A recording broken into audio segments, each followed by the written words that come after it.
Good afternoon, everyone, and welcome to the Boulder Ecosystem Summit 2020.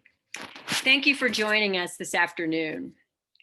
As we gather, I'd like to recognize that the University of Colorado Boulder sits upon land within the territories of the Ute, Cheyenne, and Arapaho peoples. Further, I acknowledge that 48 contemporary tribal nations are historically tied to the lands that make up the state of Colorado. My name is Sharon Collins. I'm a professor of environmental studies here at the University of Colorado Boulder. And it's my great pleasure to welcome you to this afternoon's webinar, which is the third of three such sessions that we've hosted this week that comprise this year's Boulder Ecosystem Summit, and will focus on the Boulder Ecosystem Trends Report. We are thrilled that you've chosen to participate today, and we look forward to an active and constructive dialogue with you as we delve into understanding our local ecosystems from a variety of perspectives. These three sessions are being recorded and will be made publicly available to all on our website, which is cslc.colorado.edu. I'd like now to introduce Amanda Carrico, who is the Interim Director of the Center for Sustainable Landscapes and Communities here at CU Boulder. Amanda? Hi, thanks so much, Sharon. It's really my great pleasure to welcome you here this afternoon for what is the third and final meeting associated with this year's Ecosystem Summit. As Sharon said, I'm the Interim Director of the Center for Sustainable Landscapes and Communities, and it's our pleasure to be able to host this event and to help bring to you this Ecosystem Trends Report. Before we dive into today's material, I just want to take a couple minutes to introduce you to who we are as a center and what we do, and to invite you to engage in the work that we're doing here in Boulder and Boulder County. So we're a center that's housed at CU, but our mission is really to cultivate cross-sector partnerships among organizations and citizens in the Boulder community. So we're comprised of CU faculty, staff, and students, as well as representatives from many local agencies, including Boulder County Parks and Open Space, the City of Boulder, the Boulder Watershed Collective, and a host of other organizational partners that you can see on your screen there. We also benefit immensely from the participation of many local residents and leaders in the community as well. So today's event represents one of many ongoing initiatives that the center has designed to help to facilitate productive and respectful discussion about the health and stewardship of our resources in Boulder. And so I do encourage you to check out our website, as you can see here, as Sharon just mentioned, and learn about some of the other events that are coming up. And also you can look back at some of the events we've hosted in the past, and especially those that have been conducted remotely are available to watch if you are interested in those topics. We also invite you to sign up for our mailing list if you'd like to hear about future events coming down the line. So I want to note just for a moment that we are really fortunate to have support from dedicated volunteers and collaborators, but we also rely heavily on the donations from people within the Boulder community. So if you're enjoying this Ecosystem Summit and you're benefiting from the events that we host as a center, I encourage you to consider making a donation to the center so that we can continue this important work. 100% of these donations are fed back into supporting the cost of research and to opening events like this that we are really committed to keeping as open and accessible forums. So we're really grateful for your support, whether that be monetary or simply by participating in discussions like today. I'm really glad that you're here today to be with us, and I hope you enjoy the program. Thanks very much. Thanks, Amanda. So I'd like now to turn to the Boulder Ecosystems Trends Report, and today our topics are biodiversity and urban land cover. We have 6 amazing panelists here with us today that I will introduce in just a few moments. But first of all, I'd like to talk a little bit about this Boulder Ecosystem Trends project. This project was made possible by funding provided by the City of Boulder, the Climate Initiatives Department, and the Open Space and Mountain Parks Department, the Boulder County Parks and Open Space Resource Management Division, the Boulder County Office of Sustainability, Climate and Resilience, the Boulder County Parks and Open Space Foundation, and the Community Foundation Boulder County. All of these entities contributed financially to supporting the production of this report, and we are grateful for their support. This report also involved collaborating with a huge number of contributors, people who had gathered data to contribute to this report, people who provided expertise and insight on the trends that we are reporting. So this is a long list of project contributors that we are also very grateful to for their assistance in putting this report together. We'd like to note special thanks to this group here, including Amanda Carrico, the interim director of the Center for Sustainable Landscapes and Communities, and Erin Freed, who is our research and outreach program coordinator for the center. And finally, I'd like to thank the project team, whose photos you see here. What an incredible group of people that I got to work with over the past few months. Karen Bailey, Raina Benzeev, Sarah Jaffe, and Kika Tuff. And these folks were involved in analyzing and visualizing the data that you see in the trends report and in making those data available through storytelling in the pages of this report for you all to be able to access. I'd especially like to thank Kika Tuff, who received her PhD here at the University of Colorado and has her own science communication firm called Impact Media Lab, who was the creative genius behind this report. So now I'd like to turn to why this report, and I'll go up to the top of this page. We believe there's a critical need for all of us here in Boulder County to understand how our ecosystems are changing in order to promote positive actions for the future of our local landscapes and communities. And so this report emerged from an event that was held 2 years ago in the fall of 2018. The City of Boulder's Climate Initiatives Division, headed by Brett Kincairn, organized and hosted a one-day gathering on cities, ecosystems, and climate change. And this was held at the SEEK building at CU Boulder. There were about 150 people in attendance. Perhaps many of you attended that event. And it was a really exciting and motivating event in terms of thinking about our ecosystems. And one of the things that emerged from that event was an identified need and motivation to regularly track and communicate the status and trends of Boulder County's ecosystems and ecosystem services.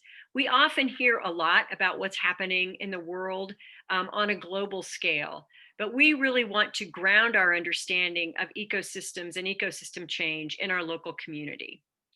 So why now? Well, you all know that Boulder County has a long history of community engagement with our local and regional ecosystems. We have a tremendous city and county open space system that provides recreational access, conservation, and agricultural land uses.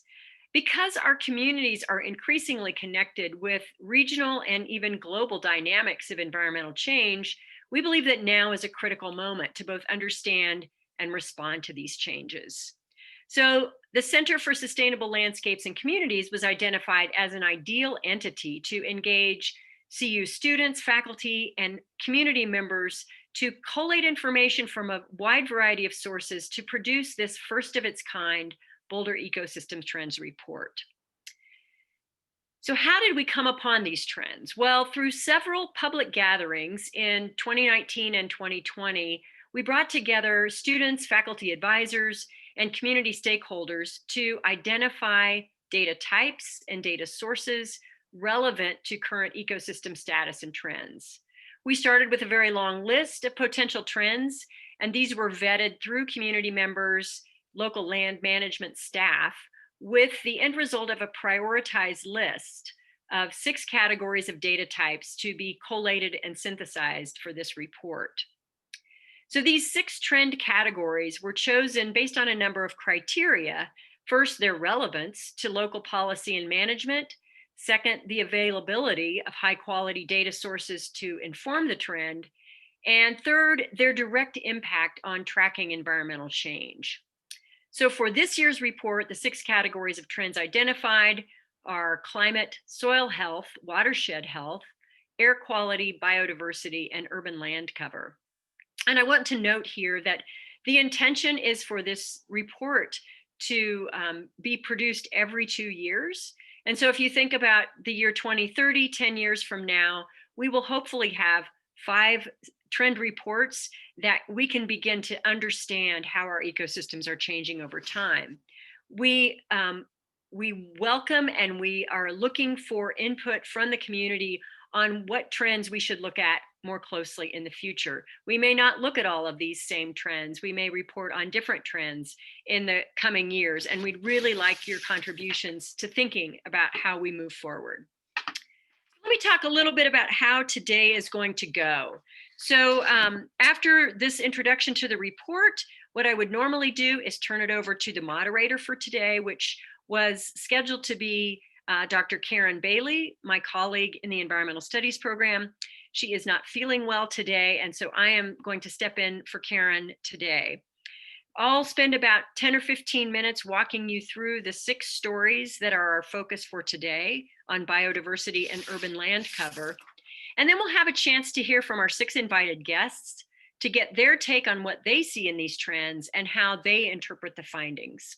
So that'll take us to about halfway through this 90-minute webinar. And at this halfway point, we'll take a quick break, 2 or 3 minutes, to administer a very quick online survey. And this survey is designed to help us understand who is here today, what interests you about this ecosystem trends report, and how you might use the report in your own work and lives. And that's part of continuing research that we're doing at the center to understand how information is used. After the survey, we'll open up the webinar for your questions, your insights, comments, and suggestions. And these will be fielded by me, and they can be directed to our specific guests on our panel or to the panel group in general.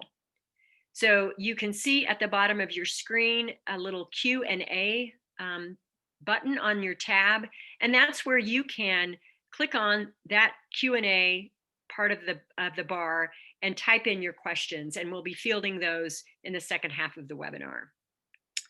During the webinar, we'll be posting on social media, both Instagram and Twitter, and please feel free to join us using the hashtag Boulder Ecosystem Summit. Thanks again to you all for being here. And so now I will move forward to going through these 6 trends in biodiversity and urban land cover. So just to point out too that this trends report is available on our website, as I said, cslc.colorado.edu. There's a tab called 2020 Trends Report. It's available in this digital format, and it's also available as a downloadable PDF if you'd like to have it on your own laptop. To get that downloadable PDF, you can click on the executive summary part of this page. That will take you to a page where you can see the executive summary, and if you scroll all the way down to the bottom, again, fill out a few quick questions about who you are and how you intend to use the report, and then you can download the PDF. We intentionally did not print any paper copies of this report because we want to be mindful of our paper usage. So if you go onto the website and click on 2020 Trends Report, you will see this page, and you'll see a thumbnail of each of these 18 stories that comprise the Trends Report. So I'm going to scroll down to the Biodiversity tab and start through these stories. So I'll be covering these 6 stories, 3 on biodiversity and 3 on urban land cover. So let's start with bees. And bees are a group of species that have received a lot of attention lately for a number of reasons. This story is really about our wild bees and other pollinators in our community. And what's really surprising to me as I put this story together was the number of bee species that we have in Boulder County. We have over 550 different species of bees in Boulder County, which is pretty astounding. We also have about 200 butterfly species. So these are our pollinator species that contribute to plant reproduction and are vital to both the reproduction of wild plants and of domestic plants that provide food for both wild animals and humans. And so a key contributor to Boulder's high biodiversity is its landscape diversity. Boulder is home to a wide range of diverse ecosystems, from the plains to the mountains and ultimately to the Continental Divide, that provide valuable habitat for pollinators. One of the really exciting findings from recent work on pollinators done by Dr. Seth Davis, who's one of our panelists, shows that bees occur similarly in ponderosa pine forests that are under different wildfire management methods. And so Seth will be able to talk a little bit about his work, but what the upshot of this story is that maintaining a variety of different forest management practices and a variety of different forest types promotes the most bee diversity in our ponderosa pine forests here in Boulder County. Now, along with forests, certainly our grasslands support a lot of bee species. And we can also encourage and support bees by providing native plants in our local gardens, in our backyards, in our median strips. And so we have a couple of folks here, Rella Abernathy and Sue Anderson, who can talk more about their work with building pollinator gardens and providing habitat that supports butterflies and bees as our native pollinators. And down at the bottom of this page, you can see some recommendations for how you can become involved in planting a pollinator garden or supporting pollinators in other ways. So each of the stories in this trends report has this similar format. We have some introduction, we have some data, and then some recommendations for how you can get involved. So I'll move now to the next story, which is about black bears. And again, really interesting story. Many of you have perhaps seen black bears in your neighborhood or heard of bear sightings within the city of Boulder. So this trend about bears, I think, is really interesting and speaks to the complex behaviors of wildlife in urban and rural landscapes. Black bears are incredibly important species in our local ecosystems. They're also incredibly smart omnivores, meaning they'll eat a wide variety of foods from a wide variety of sources. And you may have noticed this. This can lead to encounters between black bears and humans that can sometimes end with the bears being killed. Normally, we don't need to resort to this, but in 2013, there was an increase in bear encounters in Boulder that led to 4 incidents where bears were killed by wildlife officers. So that led to the adoption of a bear ordinance in Boulder. And this bear protection ordinance made it so that residents had to secure their trash and compost in bear-resistant containers. If you're a resident that lived west of Broadway and south of Sumac. So the goal was to discourage bears from spending time eating human food sources like trash, which can cause them to get used to being around people, losing their natural fear of people, and spending more time in town. So as this ordinance was developed, there was some question about whether this ordinance might actually push bears eastward as they sought other food sources. And so we have some data to show on the sightings of black bears here in Boulder. And what you can see is that in this figure on the left, we're looking at individual bears sighted from 2009 to 2014. Each gold dot is an individual bear sighting. And on the right, from 2015 to 2019, similarly, you see the individual gold dots representing individual bear sightings. Now, the shaded area underneath the gold dots refers to, on a logarithmic scale, the aggregated number of sightings. So the lightest color, the white, is 0 to 9 sightings. Then the gray is 10 to 99, and the black is 100 to 999. And what you can see at quick glance, that we're seeing more bears sighted east in the city, so on the east side of the city. And so it's not clear if the ordinance is a specific cause. The recent data show that there has been this eastward movement, but it's also been observed in other municipalities throughout the Front Range that bears tend to be moving further east from the mountains. So that suggests that maybe there's some other cause that's shifting their movements eastward. So when we think about how to manage this shift eastward, an important feature to focus on is what attracts bears in the first place. So as we scroll down to this next figure, the pie chart, largely we've noticed that when bears are reported in town, it's because they're in our trash. And bears are sometimes attracted to other things like domestic animals or planted items, bird feeders. Compost and trash are by far the attractant that bears were most often associated with, almost 80% of the time. As a result, an important recommendation made here is that people need to properly secure their trash and compost, report bears when you see them, and learn more about bear behavior.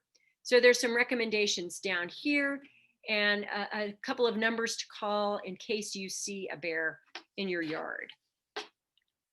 All right, I'm going to move on now to the third biodiversity story, which has to do with our wintering raptors, or birds of prey. Many of you have probably noticed up in the skies birds of prey flying over the city or over our open space lands.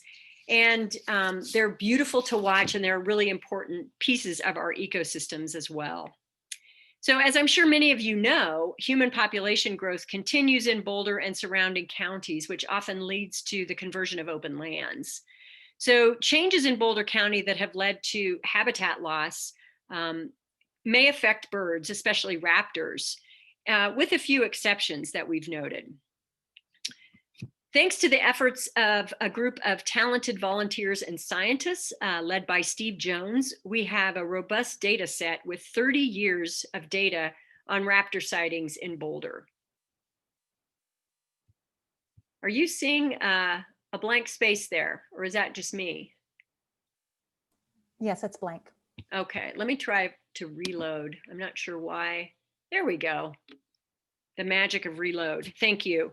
So what we're seeing here on the horizontal or x-axis is the number of sightings of these birds of prey from 1990 to 2020. And I just want to emphasize how amazing this data set is to have 30 years worth of data.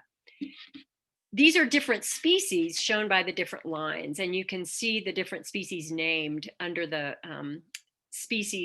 word species in the upper right-hand corner of this graph. So we've highlighted two species in particular. The red solid line is the red-tailed hawk, and the orange line is the ferruginous hawk. And if you look all the way over to the left at 1990, you'll see that their abundances were pretty similar at that time. In fact, the ferruginous hawk was sighted even more often in the winter than the red-tailed hawk. But over time, over the next 30 years, we began to see declines in the ferruginous hawk and increases in the red-tailed hawk. So what we can see is that the red-tailed hawk has increased, and we know from our studies of red-tailed hawk biology is that they tend to be generalists.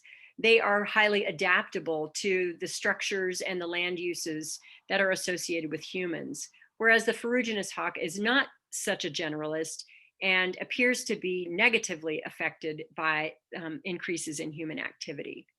I'll also note that the American kestrel that you can see here on the light green line, it's the one just below the solid red line, has also increased or remained relatively stable. And those two birds are shown below.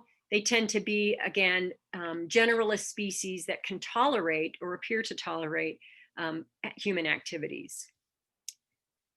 The second part of this story has to do with the amount of land that we've acquired and restored throughout Boulder County. And what you can see below is the land that's been acquired by Boulder County in particular. So this top map is showing the land in 1990 that is under urban land use and the land that is parks and open space. Again, Boulder County, this does not include City of Boulder open space and mountain parks lands. If you then look below at 2020, you can see a dramatic increase in the green parts of this map. Those are the lands that are owned and managed by Boulder County Parks and Open Space. So even in spite of this massive increase in the amount of land that's been acquired and protected, we're still seeing the declines in some of these raptor species. And so that really begs the question, what are the factors that are influencing the abundance of these birds? If you are interested in becoming a volunteer, there's some information up here on how you can join this volunteer program and survey raptors throughout Boulder County and contribute to this amazing data set. I'm going to move on now to talk about our urban land cover. And this last category really has to do with our urban forests. And as you all probably know, before humans became quite as abundant in the city of Boulder area, this was a grassland. This was a short and mixed grass prairie up against the foothills and the ponderosa pine forests.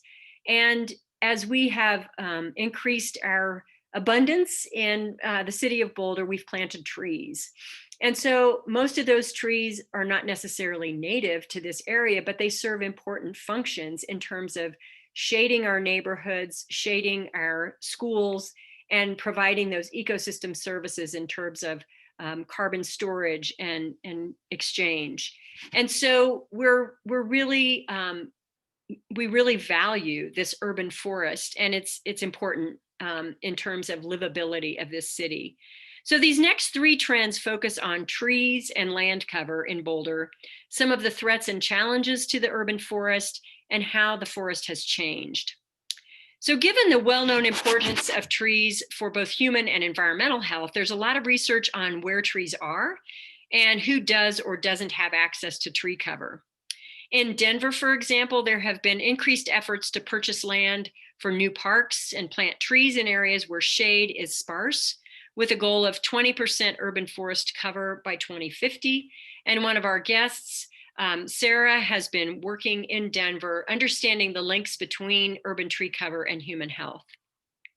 In Boulder, tree cover is relatively high, but there are several neighborhoods under this 20% threshold, with 3 neighborhoods below even 10% canopy cover.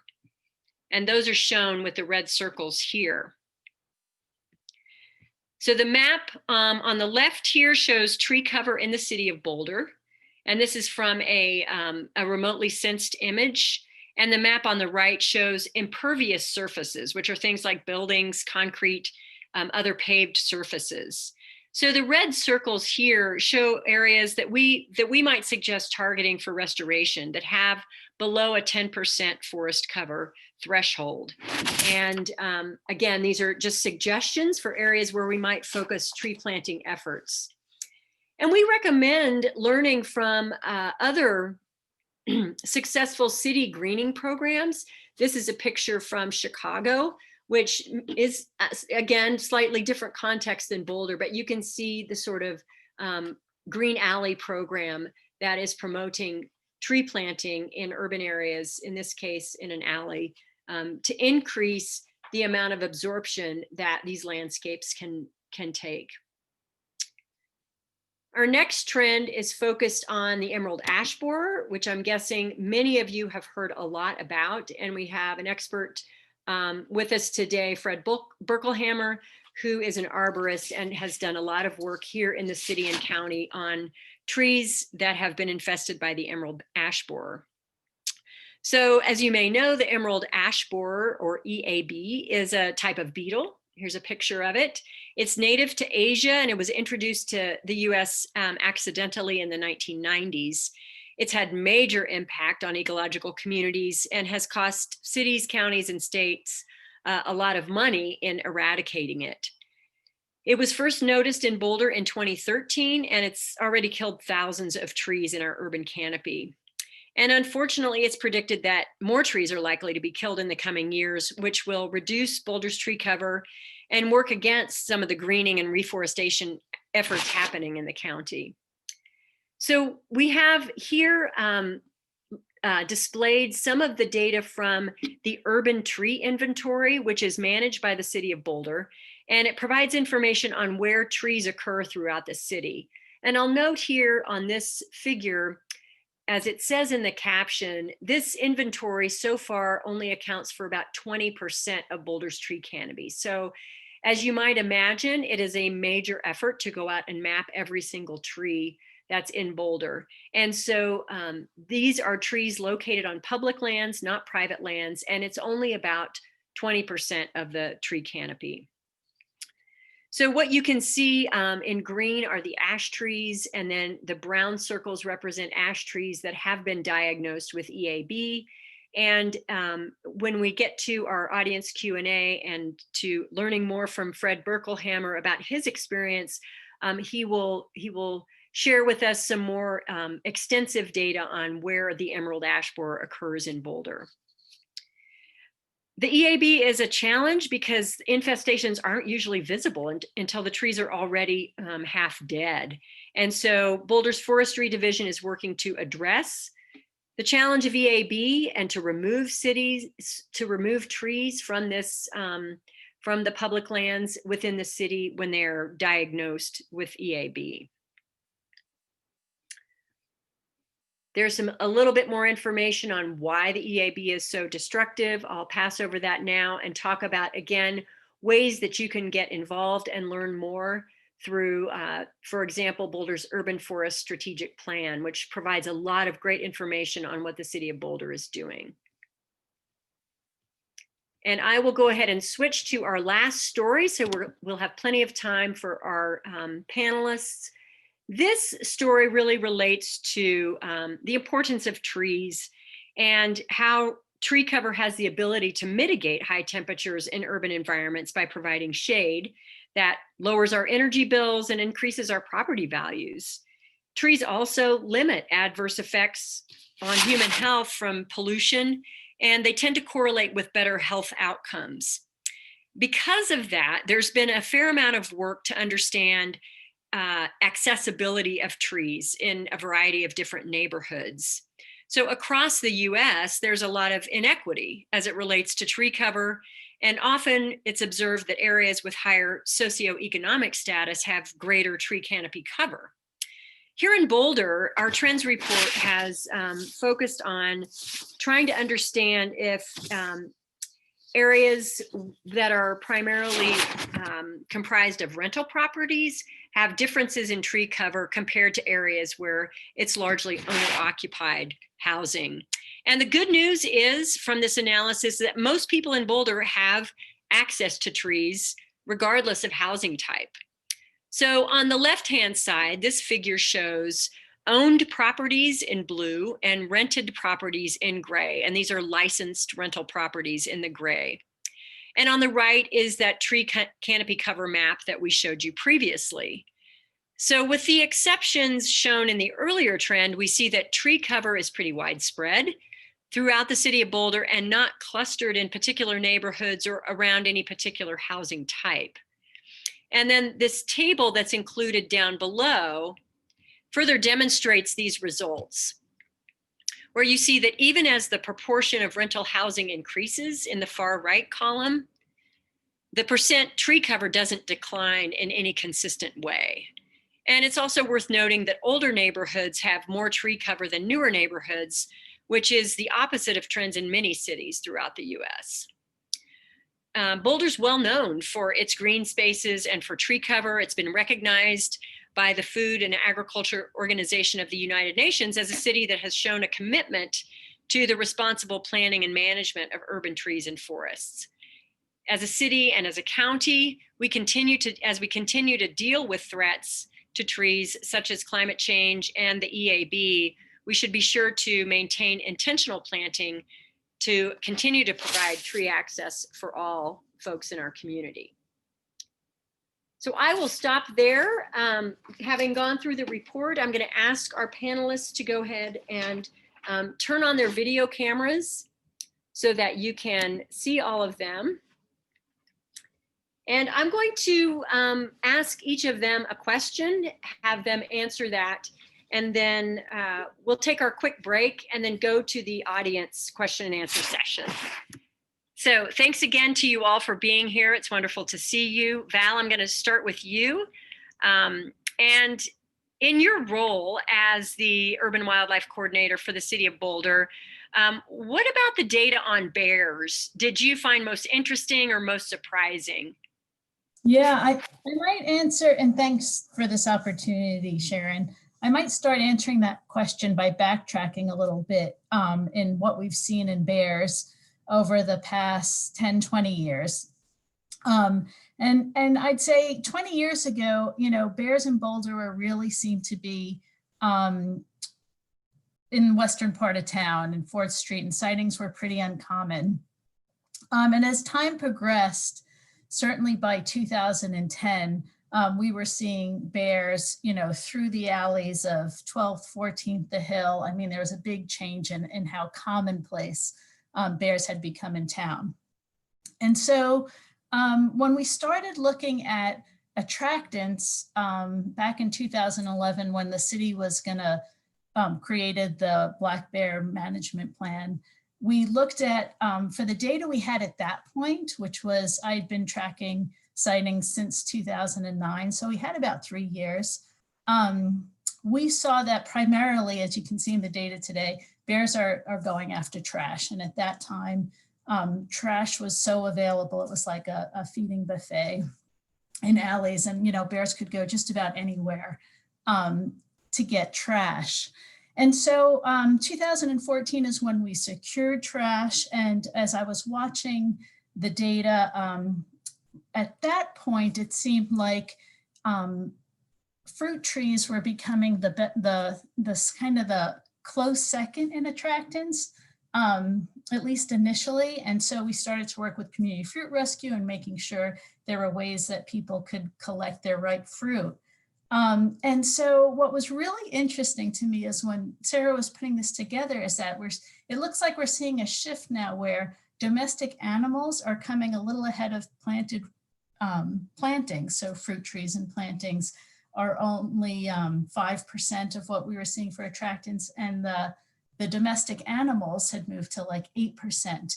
And I think that's really interesting because I think it has to do with what's on the landscape, the urban landscape, and that as keeping bees and hobby animals such as chickens and maybe goats becomes more popular, the availability and attractants across the city is really changing. Great, thanks, Val. I'm sure we'll get a chance to talk a little bit more about that and dig in a little bit deeper. I'd like now to introduce Seth Davis. He's an assistant professor at Colorado State University and did a wonderful study that is featured here in this report on bees in ponderosa pine forests. And Seth, thanks for being here today. I want to just ask to start, how does your research help us understand different forest management practices and their effects on our wild bee populations? Yeah, thanks.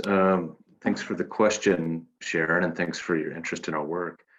I think the thing that's neat for us is that there's these concerns globally over pollinator decline and how we might deal with that. And one of the things that we're finding generally is that practices that open up the canopy and forest disturbances like fire, bark beetle outbreaks, and thinning operations all appear to sort of have the same effect in the sense that they tend to promote more sunlight hitting the forest floor and additional growth of floral resources that bees respond to.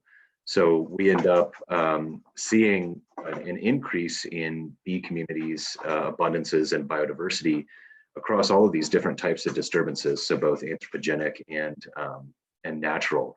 And I think from the perspective of conservation of biodiversity and key ecosystem services, this is really interesting because it suggests that we can use forest management to create habitats that are likely to be important for species of significant conservation concern.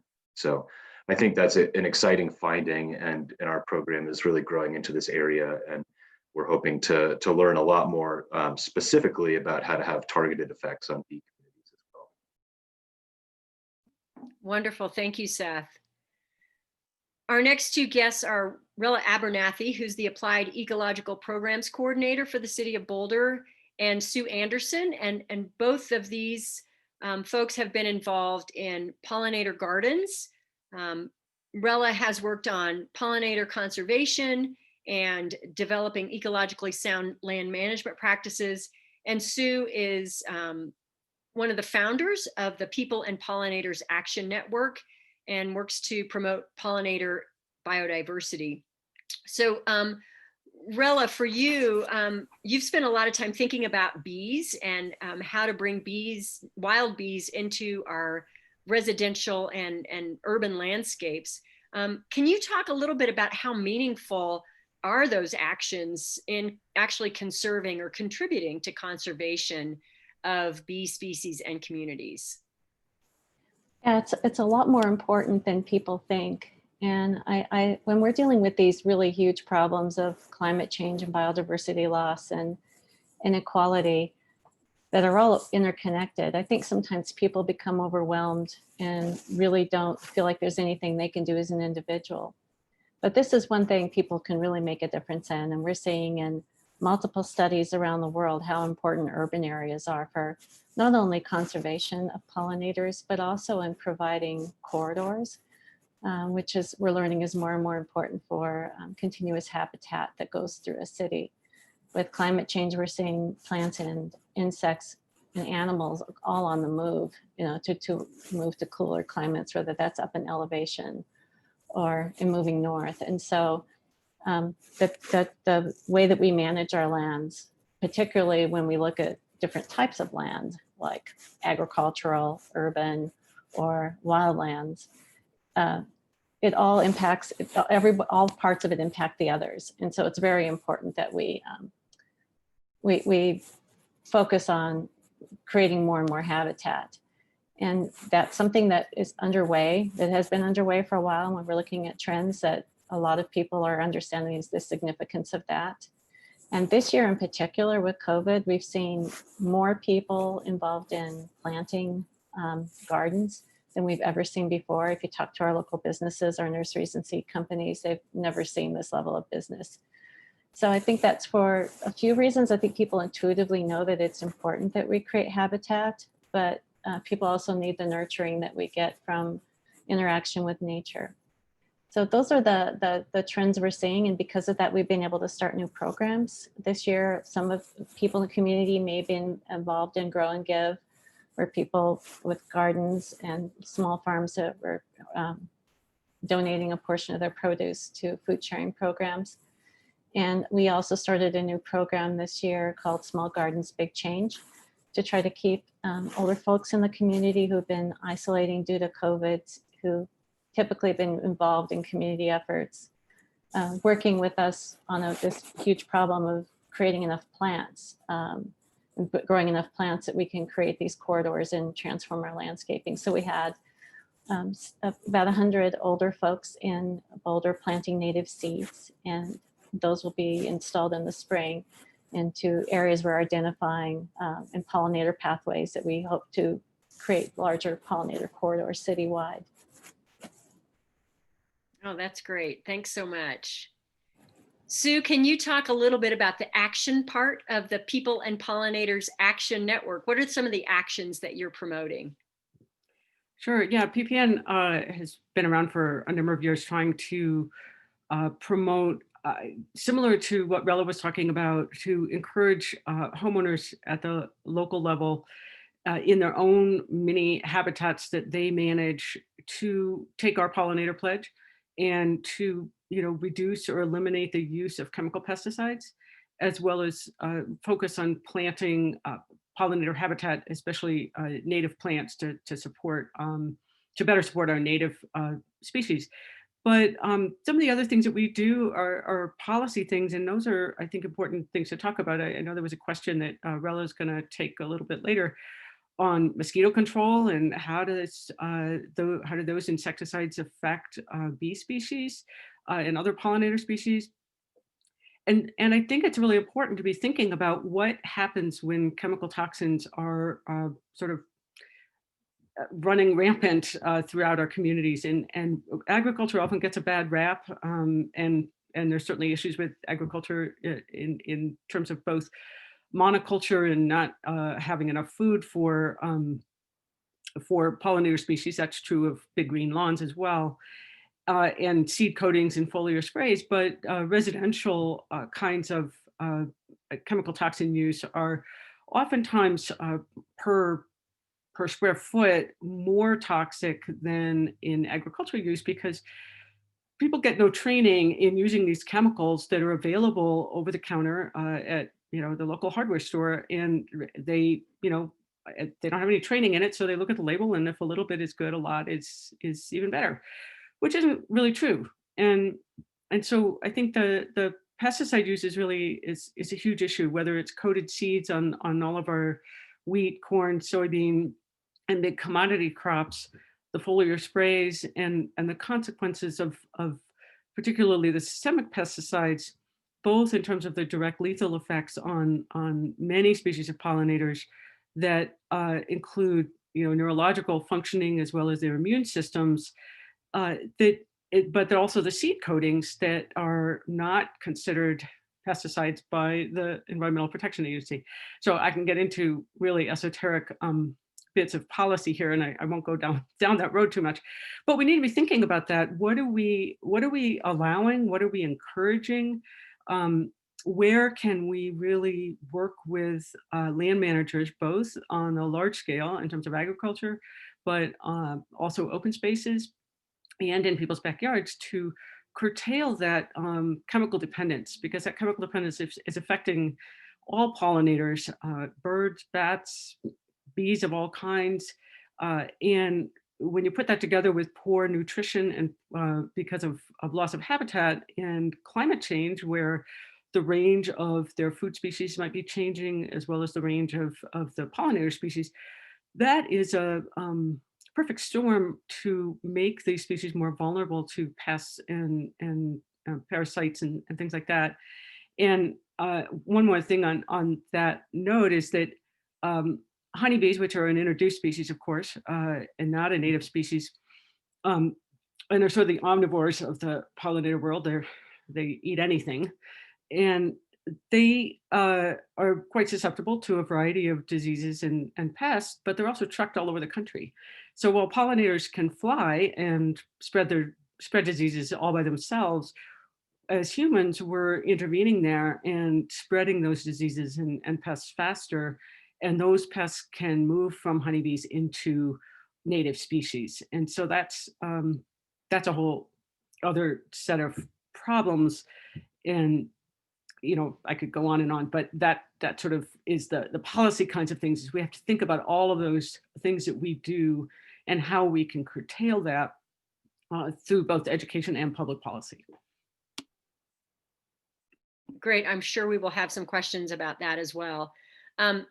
Sarah, I'd like to introduce you next. This is Sarah Tabatabai. She's a research associate at the Community Engagement Design and Research Center, or CEDAR, at CU Boulder, and has extensive experience in the built environment and green spaces in urban settings, particularly as they relate to equity and justice issues. So we did this kind of brief analysis of tree cover and where it occurs in Boulder.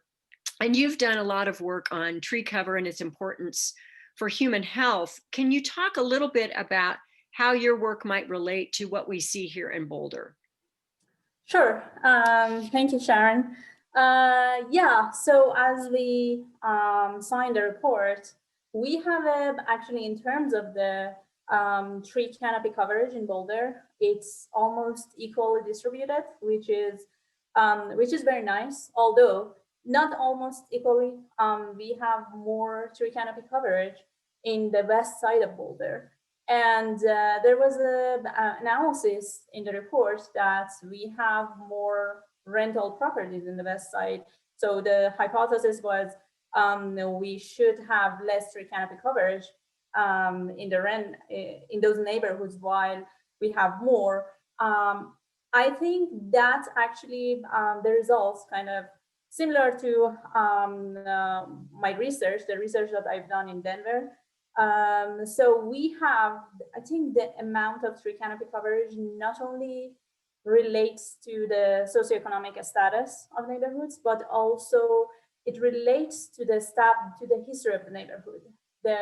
So we see that tree canopy coverage in more established neighborhoods. Similarly in Denver, there's a similar trend in Denver.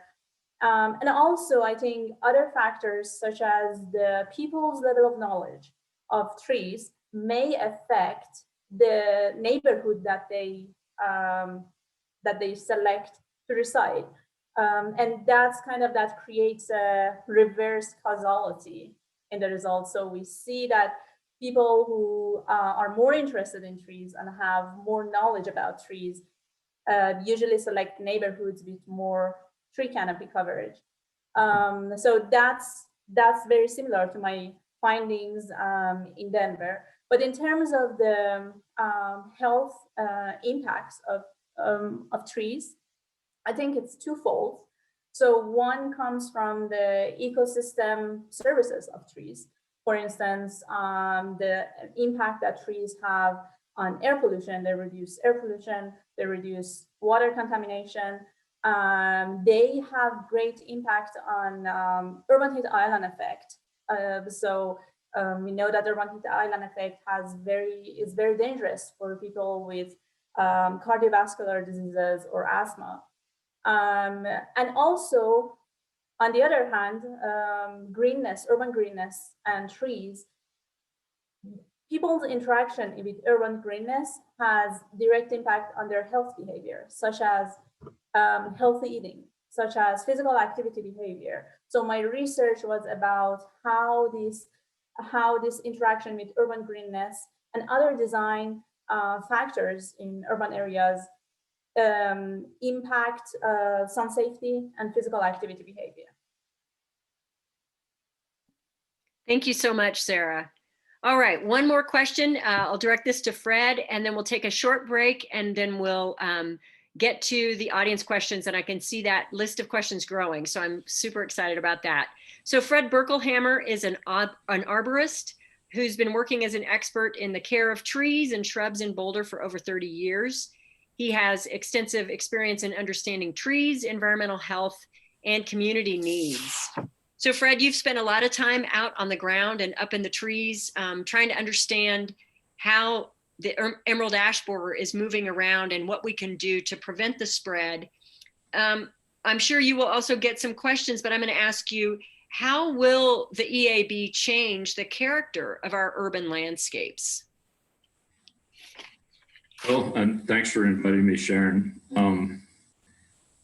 Just what we've been talking about, it's going to reduce the shade, and trees are going to die.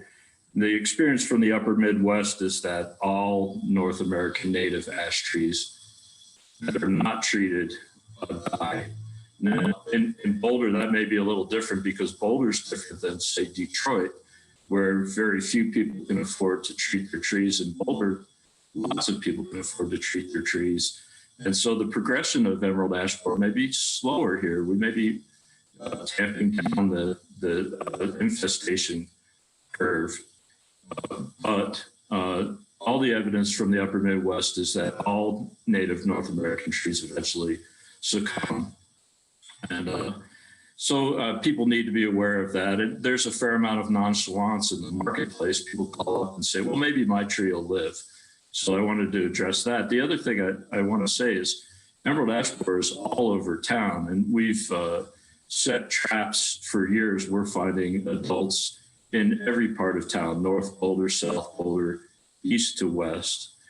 And part of our service is removing trees, and we're finding dead and dying trees in all these areas of Boulder. So it's very severe right now. There's what Whitney Cranshaw, the entomologist from CSU, refers to as a halo effect probably going on. So you could be surrounded by neighbors who have been treating their trees, and they're keeping the pressure on your tree down. So you may have an untreated tree that still looks good, but that doesn't mean it's going to survive. It probably won't.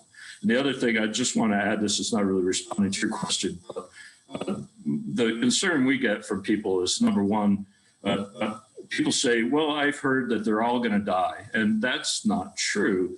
Or they say that treatment won't work. They're all going to die anyway. That's just not true. Our experience is if you treat on schedule and you start on time, you can't wait until they're, say, 5 years into it. It takes about 8 years to kill a green ash on average, maybe a little longer. If you start on time, you can almost certainly save your ash tree. This is our experience. The other thing people say is, okay, fine, I can save my ash tree, but I'm going to end up killing honeybees or destroying the environment some other way. And at the risk of sounding like I'm plugging our own service, if you use azadirachtin, which is a neem derivative, read the materials MSDS for that materials safety data sheet. It's very clear that you cannot kill adult bees with azadirachtin, and the timing of azadirachtin in conjunction with the short residual efficacy makes it completely unavailable to bee larvae in the spring. I'm talking about honeybees, and maybe Seth could talk about, or Robert could talk about other species. Honeybees, it's completely not available to it. Breaks down way before the trees pollinate. Oh, thanks for that clarification, Fred. Really appreciate it. All right, we're going to take a very short break, just probably about 2 minutes. And I have put into the chat the link to the survey. So for those of you who are in attendance here, if you can just click on that, you should get taken to a short survey, 6 questions or so, that asks you a little bit about what your interests are and how you might be using this information. I'm going to start through the questions and encourage panelists to do the same. And I will begin lobbing those questions to each of the panelists. Please continue to type your questions into the chat, and we'll hopefully get to them all if we can. All right, just a couple minutes and I'll be back.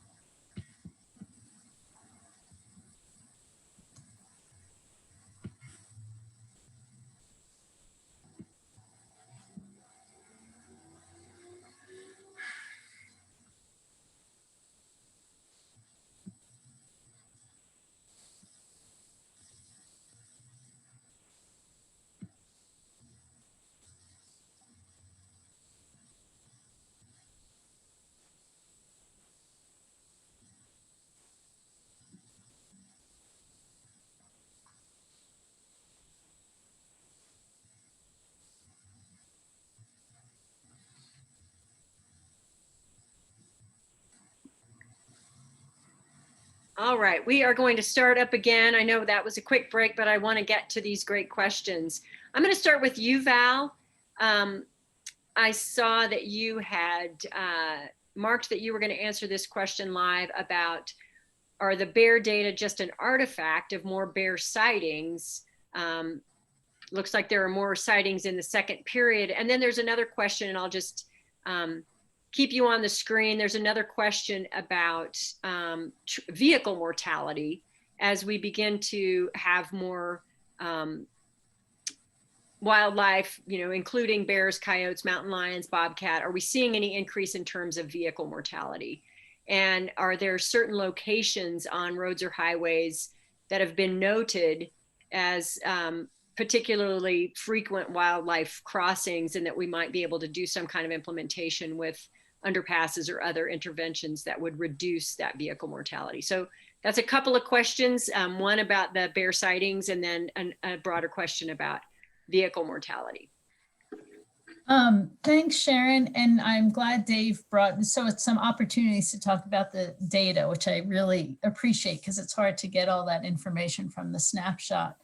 So first I wanted to talk about the data set to Dave's question. Is it just an artifact of more sightings in the same proportion? And he's raising a really good point. If you look at the before 2015 map and after, the patterns are very similar, but we're seeing a lot more sightings between 2015 and 2019.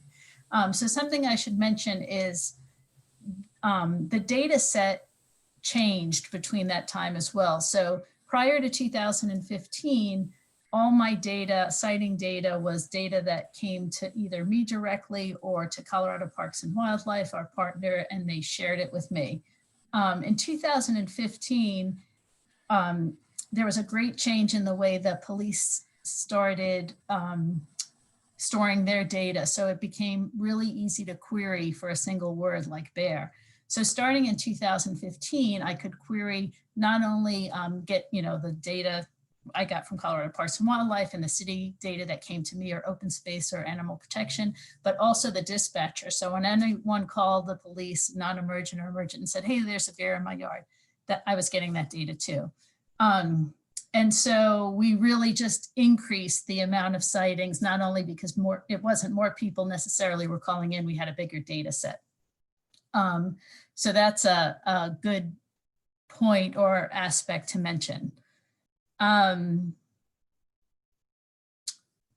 was going to move on to the next one, which is, I think, what about, with all these sightings and all these bears in town, mortality?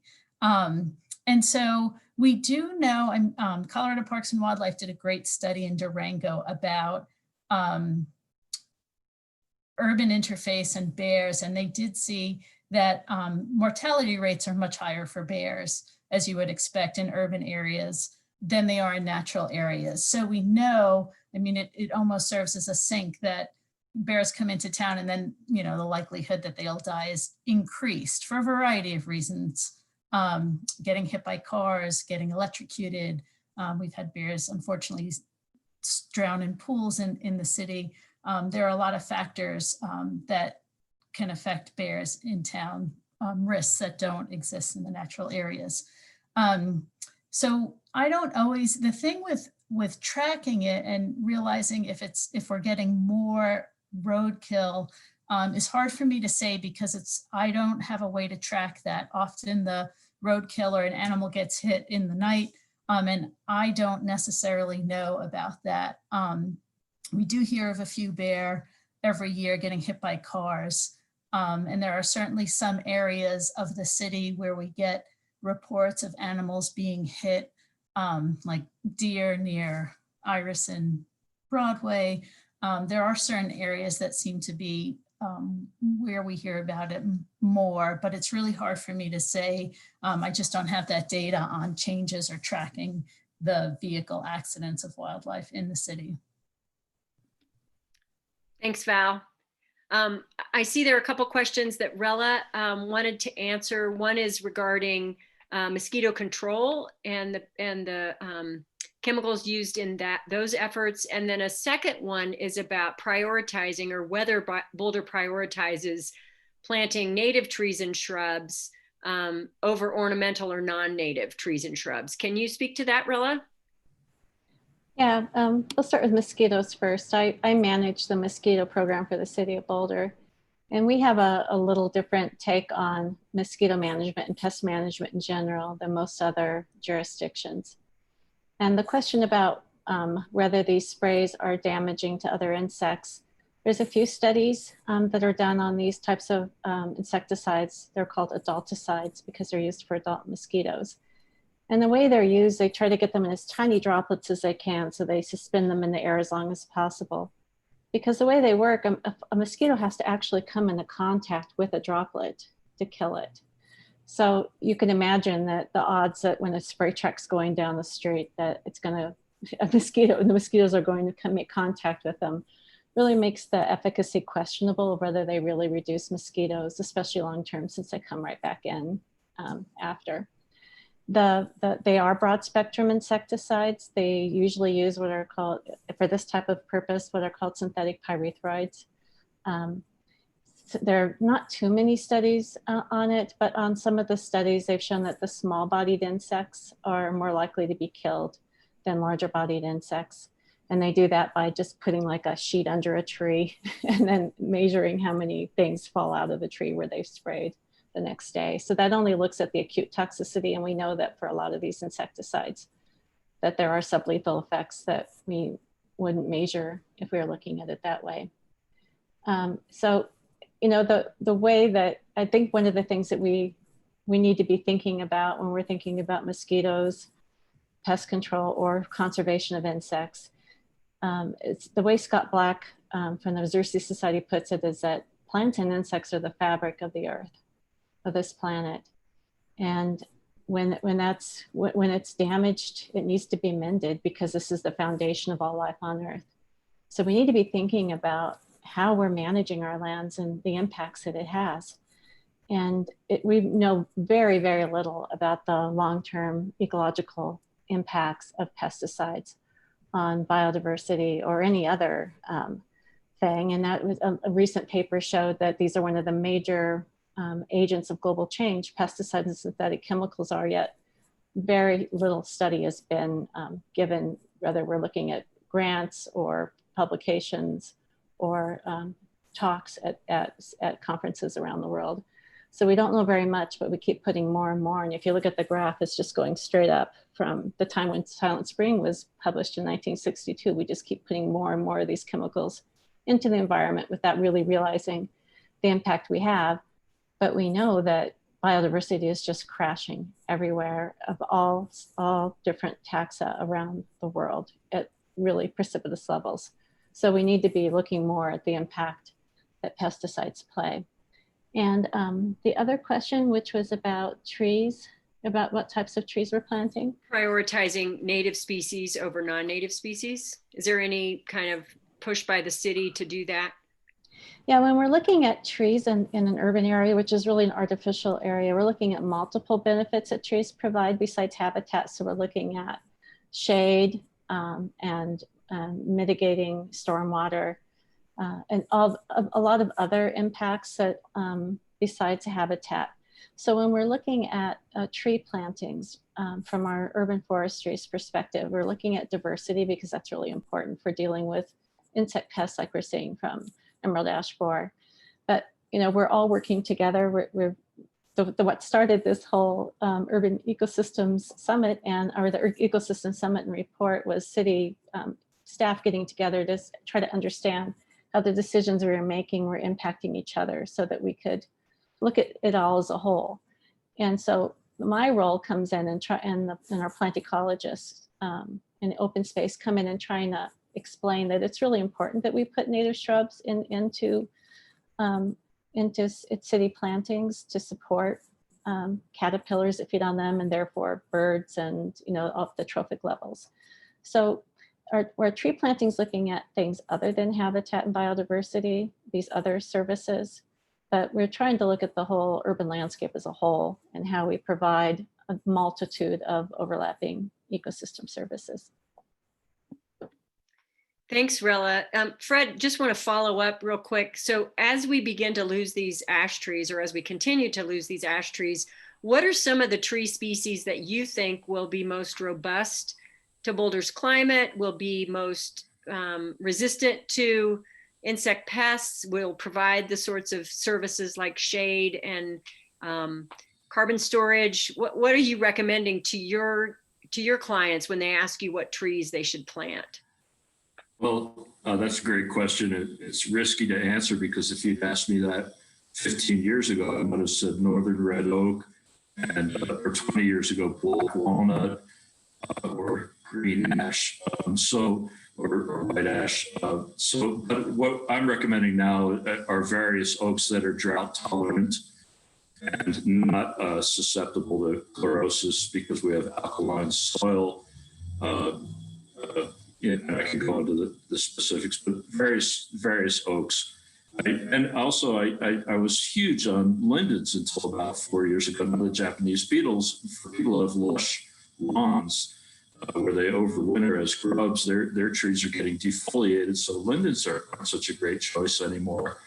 I like Kentucky coffee trees. I think hackberry is really underrated. It doesn't have really attractive foliage, but it's a strong tree. It doesn't give under the weight of snow or wind.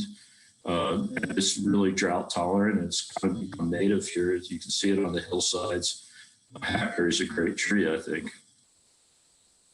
And I have a whole range of conifers and, ponderosa pine, if you're talking about what's almost native in Boulder, or at least on the west side. Right. And Douglas fir. Those are great trees. Thank you.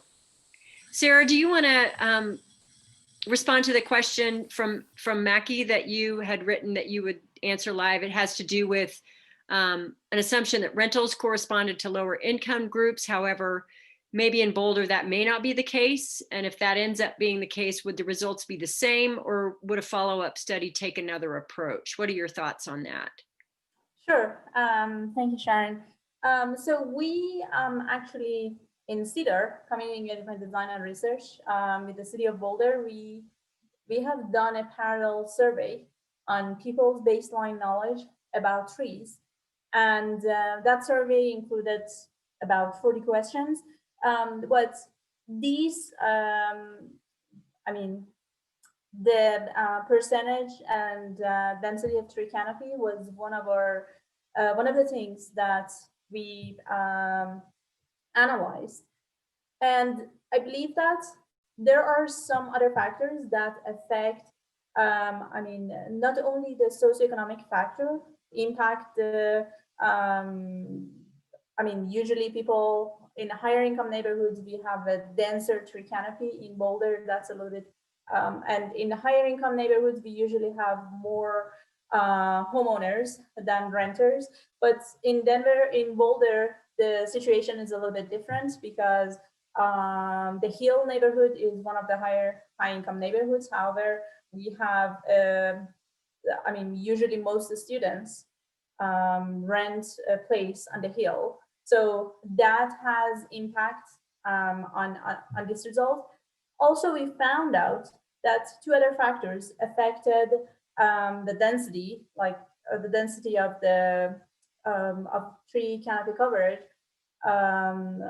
where people reside. One is the age of people, and one was the level of knowledge about trees. So we asked some questions, and we came up with a composite factor that showed their people's level of knowledge about trees. And those questions were, we asked people to, for instance, identify some trees, if they know ash trees or not, and we came up with this. So usually people with higher level of knowledge of trees reside in those neighborhoods with denser tree canopy than in the eastern part.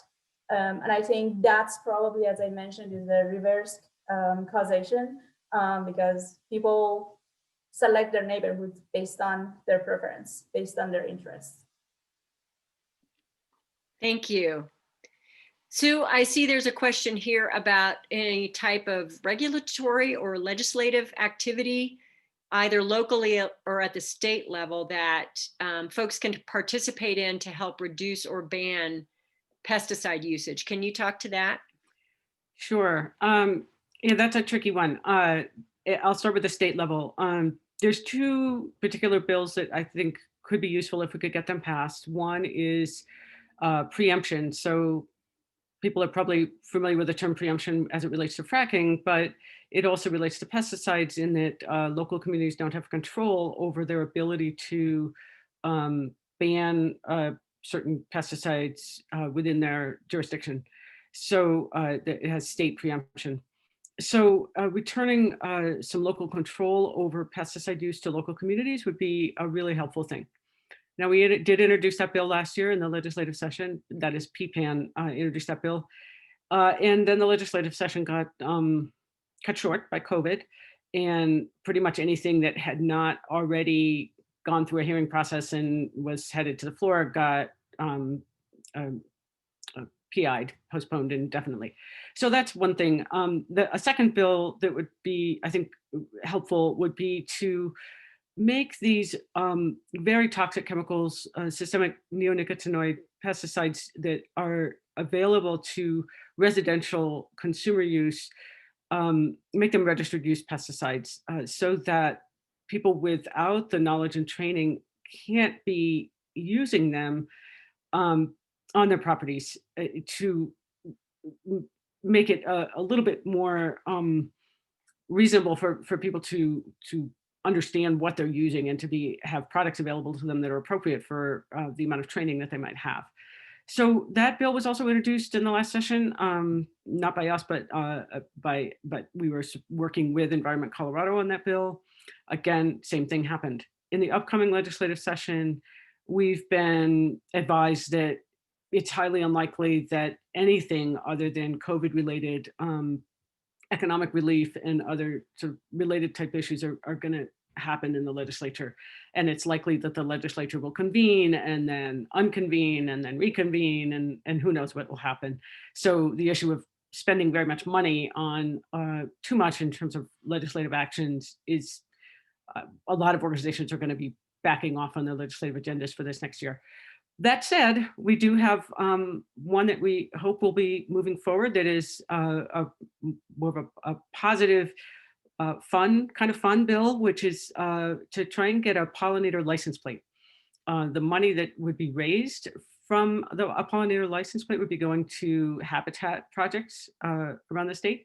So in order to actually be able to introduce the bill, we do have to get 3,000 signatures. So if you'd like to go to our website, I'm just going to do a little advertisement here, peopleandpollinators.org.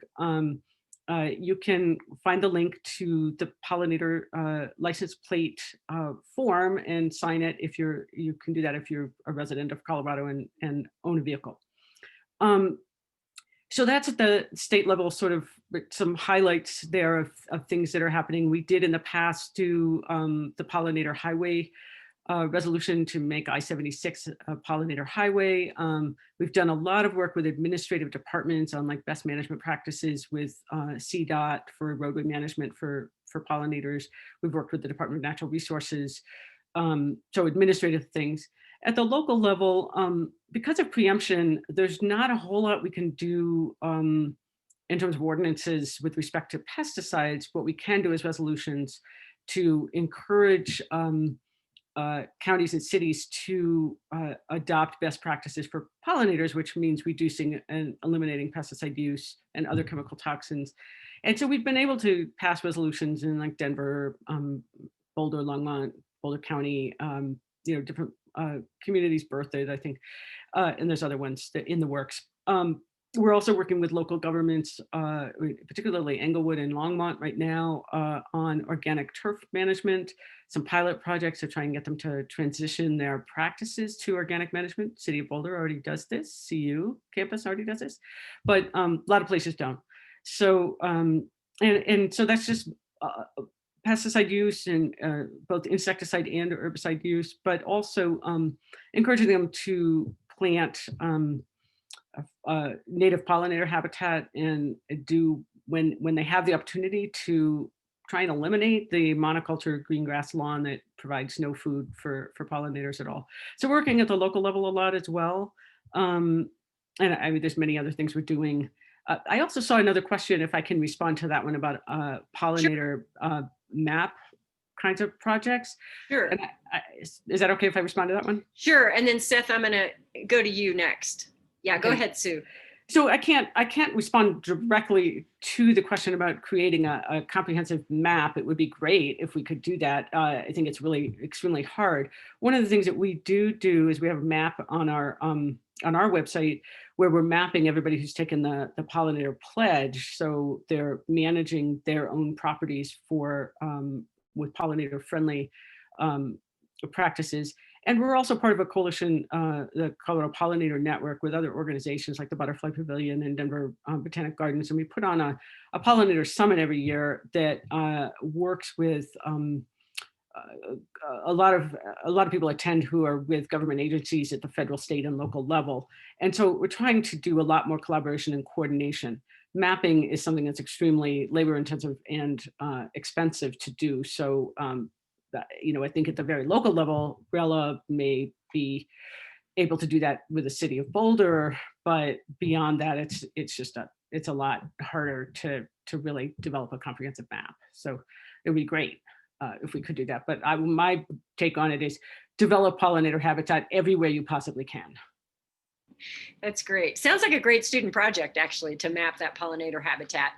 Seth, I wanted to jump in, and you answered a question from Eric already in the box, but can you talk a little bit about the importance of woody debris or downed trees? You talked about how opening up the canopy provides additional habitat for bees in forests, but what's the role of the downed trees, and how can people get involved with making sure that we're managing our forests that in a way that supports habitat for these bees? Yeah, I thought that was a great question. When we think about bee ecology, one of the things we consider are differences in like nesting habitat. So where do bees live versus their foraging habitat? What are bees eating? And when we're doing these studies that we've been working on recently, we measure elements of both components, so foraging and nesting habitat, including things like down woody debris. So, we're foresters, forest ecologists, and we we measure things like fuels at the ground surface. And so things like fine fuels, duff and very small twigs don't have much effect on forest bees, but large trees that fall down or lots of standing dead trees tend to provide good habitat for them. So in these areas that have a high abundance of downed woody debris or lots of standing dead trees, we also tend to see a corresponding increase in bees that have the life history traits that allow them to take advantage of those kinds of foraging habitats, so nesting habitats rather. So things like mason bees and various types of solitary cavity nesting species tend to respond positively to that kind of thing. So in terms of opportunities for conserving that as a resource, it's hard to say. One thing I'm aware of is that from a forestry perspective, you're not likely to see people coming and cutting up stuff that's already at the ground surface. That would be more likely treated as a mastication type of event. So that wouldn't ordinarily be the target of a salvage logging operation. Now, standing dead trees, which do still represent a valuable resource, could still be harvested. But from our perspective, these down logs are just as good and ordinarily wouldn't be something that would be targeted for removal. So I guess that's positive. But in terms of, potential to be involved in an effort to conserve that resource, I'm not sure I have a good answer for that. Yeah, I guess that gets into the efforts that Boulder County is already doing in terms of forest management practices and preserving some areas with those down logs. Can I just jump in real fast? Sure, yeah, And when we're please talking do. about nesting, the majority of our native bees are ground nesting species. So it's super important that in our own yards that we have bare soil. I know people don't like to do that, but that's really an important thing to conserve our native bees.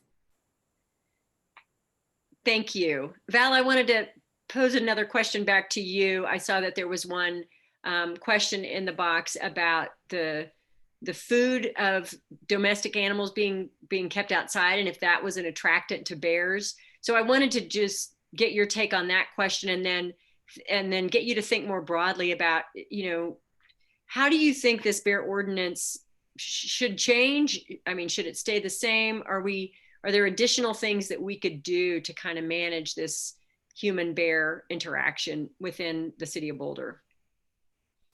Yeah, thanks, Sharon. So the question about food, and it was a great question about, is the food that people leave out for their domestic animals the actual attractant to the bear? And, something to think about with attractants is it's a totality of an area that a bear is probably evaluating with, or do they want to enter it? It's not that, acorns are the number one and chokecherries are the number two. It's kind of what's the smorgasbord of opportunity that the bear is going to find if it chooses to put the energy into coming into your yard. So certainly if there's, food out, chicken feed, and there's chickens and maybe there's pet food, I mean, they're omnivores, as you mentioned earlier. And so they're looking at the most calories they can get in the quickest, easiest amount of time. So certainly possible that the feed is the actual attractant or part of what's drawing the bear into the yard. So the other things you mentioned, where are we going with the ordinance? So I expect or predict, as we're seeing, a lot of bear activity east of Broadway, we will be working to extend that area where trash is secured.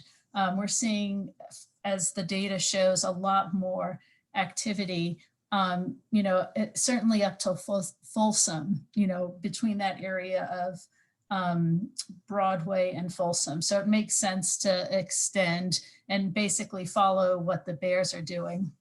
And you know, the point was raised before, even though the pattern was the same, we're seeing a lot more sightings. And yes, we do have more data, but if you look at that map, it's you know, you might have thought if you lived on 18th Street and Alpine, maybe you didn't have a great chance of a bear being in that area, but as you see the number of sightings, and again, this is an activity, which there's certainly thousands of probably actual sightings. These are just the times where someone calls into a city or state official and tells us they saw them. So there's really much more activity out there than you see on that map. So yeah, I think we'll be moving in a direction to expand where trash is required to be secure, but in terms of what we can do, bear-resistant trash cans are available to anyone in the city.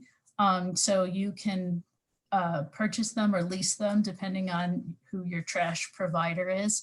We can certainly store trash indoors or in garages until the morning of pickup, which makes a big difference. A lot of these bears are learning that the night before trash, there's unsecured carts out in the street and it's dark and it's really easy to get to. So breaking that availability is super helpful. And also I'm thinking about if you're living east of Broadway and further out east, if you are planting trees, fruit trees, or want to keep chickens or other domestic animals, think about how you're managing their feed and securing their enclosure, and electric fence can be really helpful for bees, apiaries. So kind of in tandem with this increased domestic animals, think about beefing up how you keep those animals, because bears are very active in a lot more areas of the city now.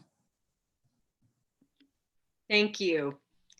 Well, we are coming to the end of our time. I want to give a special thanks to Seth and Fred and Rella and Sue and Val and Sarah. Thank you so much for being here. I know you could have probably stayed for another couple of hours answering questions. Really appreciate all of your expertise and all of your energy and commitment to the city and county of Boulder, and to making knowledge available to us on how we can continue to act to improve our landscapes and ecosystems.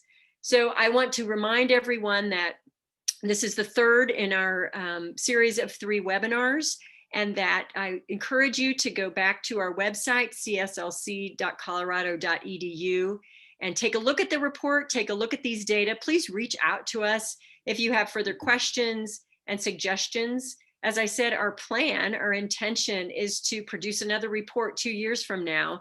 And hopefully by 2030, we'll have 5 such reports to reflect on and to assess how we've progressed in both understanding and responding to change in our ecosystems. So I invite you to continue to participate. We really welcome the engagement of the community. It's really the reason that the center exists, is to engage with the community around issues that are of importance to us all in our community. So thank you all once again for being here. Thank you to our panelists, and hope everyone stays safe and healthy. I know this is a very challenging time the next few months as we look ahead. And so I just encourage you all to take good care of yourselves. Thanks again for participating, and have a good evening. Thank you.